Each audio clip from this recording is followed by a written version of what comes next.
ዛሬ የምንመለከተው ከአምስተኛ ክፍል ሂሳብ ትምህርት ላይ የተወሰደ ነገር ግን ስድስተኛ ክፍል ሚኒስትሪ ኤግዛም ለምትፈተኑ በየትኛውም ስፍራ ላይ ያላችሁ እንደዚህ ያለ ይዘት ያለውን ትምህርት ለምትማሩ ተማሪዎች እጅግ በጣም የሚጠቅማችሁ ትምህርት ነው ዛሬ የምንመለከተው ማለት ነው። ከባለፈው ቪዲዮ የቀጠለ ነው። የባለፈውን ርዕሳችን ለማስታወስ ያህል የሬክታንግልን ዙሪያ እንዴት አድርጋችሁ መፈለግ እንዳለባችሁ ስንማር ነበረ ማለት ነው። ዋይት ቦርድ ላይ እንደምታዩት የሬክታንግል ስፋት እንዴት መፈለግ ይቻላል እንዲሁም ደግሞ የዚህን የሬክታንግል ባህሪ ምን ይመስላል የሚለውን እንመለከታለን ማለት ነው። የተጠየቅነው ጥያቄ ርዝመቱ 4 ሜትር የሆነና ወርዱ ደግሞ 3 ሜትር የሆነ የሬክታንግል ምስል ያለ ስፋቱ ምን ያህል ነው የሚለው እናያለን። ስለዚህ በዚህ ፕሮግራማችን ላይ ስድስተኛ ክፍል ሚኒስትሪ ኤግዛም ለምትፈተኑ ወይም ደግሞ ለጠቅላላ እውቀት ይህንን ቪዲዮ ለምታዩ ተማሪዎች ወይም ደግሞ ወላጆች ካላችሁ ማወቅ ያለባችሁ ነገር አንደኛ የሬክታንግል ባህሪያቶችን ማወቅ አለባችሁ።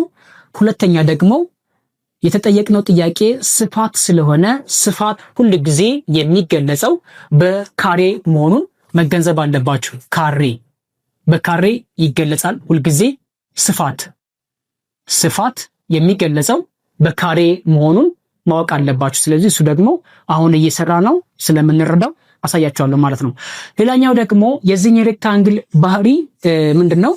እዚህ ጋር ሁለቱም ተቃራኒ ጎኖቹ እኩል ናቸው። ማለትም ከሸ እስከ መና ከሃ እስከ ለ ያሉ ሁለቱም ውስን ቀጥታ መስመሮች ተቃራኒ ጎን ብለን እንጠራቸዋለን ማለት ነው። ኦፖዚት ሳይድስ ብለን ማለት ነው። ስለዚህ እነዚህ ተቃራኒ ጎኖች ሁልጊዜ እኩል ናቸው። ምን ማለት ነው? ከሸ እስከ መ 4 ሜትር ከሆነ ከሃ እስከ ለ 4 ሜትር ነው የሚሆነው ማለት ነው። በተመሳሳይ መልኩ ደግሞ ከለ እስከ መና ከሃ እስከ ሸ እነዚህ ሁለቱም ተቃራኒ ጎኖች ወይም ኦፖዚት ሳይድስ እኩል ናቸው። ያ ማለት ከሃ እስከ ሸ 4 ሜትር ከሆነ ከለ እስከ መድረስ ያለውን ውስን ቀጥታ መስመር 4 ሜትር ነው የሚሆነው። ስለዚህ ይሄ አንደኛው ባህሪያቸው ነው። ሌላኛው ደግሞ እዚህ ጋር እንደምታዩቸው በውስጥ በኩል የተፈጠሩ አንግሎች ናቸው። ከሃ እስከ ለ እና ከመ እስከ ሸ ድረስ የሚሄደው እነዚህ ሁለቱም ቀጥ ነክ መስመሮች እርስ በራሳቸው በሚቆራረጡበት ሰዓት የሚፈጠሩ የውስጥ አንግሎች ቀጥ ነክ አንግል ብለን እንጠራቸዋለን። ስለዚህ እያንዳንዳቸው አንግሎች 90 ዲግሪ ይመሰርታሉ ማለት ነው። ያ ማለት ምን ማለት ነው? አንግል መ 90 ዲግሪ ነው። አንግል ለ 90 ዲግሪ፣ አንግል ሀ እንዲሁም አንግል ሸ እያንዳንዳቸው 90 ዲግሪ ይለካሉ ማለት ነው። ስለዚህ ይሄኛው ባህሪያቸው ነው ልትገነዘቡ የሚገባቸው ነገር ማለት ነው። አሁን በቀጥታ ወደ ተጠየቅነው ጥያቄ እንሄዳለን። የተጠየቅነው ጥያቄ ምንድነው? ስፋት እንዴት መፈለግ ትችላላችሁ ነው ጥያቄው። ስለዚህ ርዝመትም ከተሰጣችሁ 4 ሜትር ወርዱ 3 ሜትር ከተሰጣችሁ በቀላሉ ስፋት ማለት ስፋት እኩል ይሆናል ርዝመት ሲባዛ በወርድ በቅፍችን ቀመር ወይም ደግሞ ይሄኛውን የአሰራር ስልት በመጠቀም በቀላሉ ማስቀመጥ ይጠበቅባቸዋል ማለት ነው።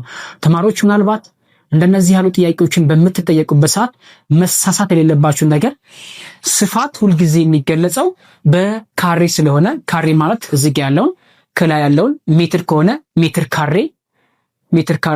ካሬ፣ ሴንቲሜትር ከሆነ ሳንቲሜትር ካሬ፣ ኪሎ ሜትር ከሆነ ደግሞ ስፋት ሲገለጽ ኪሎ ሜትር ካሬ ብለን እንናገራለን። ስለዚህ ካሬ የምትሏን እችን ሁለት ቁጥር ታመለክታለች ማለት ነው። ስለዚህ አሁን እኔ ባሳየዋችሁ ቀመር ምሳሌ መሰረት የዚህኛውን የሬክታንግል ምስል ስፋቱን ለማግኘት ስፋት እኩል ይሆናል ርዝመት ሲባዛ በወርድ ወይም ደግሞ መንቀያየራቸውም ችግር የለው ወርድ ሲባዛ በርዝመት ማለት ነው። በተመሳሳይ መልኩ ሁለቱንም ብንሰራቸው ምንም ችግር አይኖርባቸውም። ስለዚህ ርዝመቱ 4 ሜትር ነው።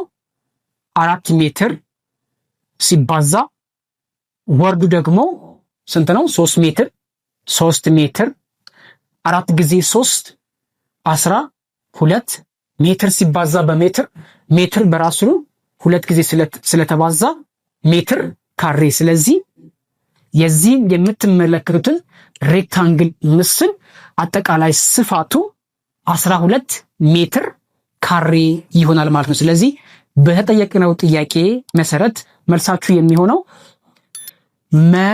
12 ሜትር ካሬ ብላችሁ ከመለሳችሁ ልክ ናችሁ ማለት ነው። ተማሪዎች ይህንን ቪዲዮ እስከ መጨረሻው ድረስ ካያችሁ የባለፈውን እኔ ያስተማርኩትን ቪዲዮ ወይም የማስተማርኩትን ትምህርት ለማስታወስ ያህል የዚህን ሬክታንግል ምስል አጠቃላይ ዙሪያው ስንት ይሆናል የሚለውን ለእናንተ ጠይቄያችኋለሁ ማለት ነው። የእናንተ መልሳችሁን ኮሜንት ላይ አስቀምጡ። በቀጣይ ደግሞ 6ኛ ክፍል ሚኒስትሪ ኤግዛም ለምትፈተኑ ተማሪዎች ለእናንተ የሚሆን ጥያቄዎችን እናዘጋጅላችኋለን ማለት ነው። ምንም አይነት ሀሳብ አስተያየት ካላችሁ በቴሌግራም ቻናላችን ማግኘት ትችላላችሁ፣ እንዲሁም በኮሜንት መናገር ትችላላችሁ ማለት ነው። በቀጣይ ቪዲዮ እንገናኝ። ሁላችሁም በያላችሁበት መልካም ጊዜ እመኝላችኋለሁ። ይመቻችሁ።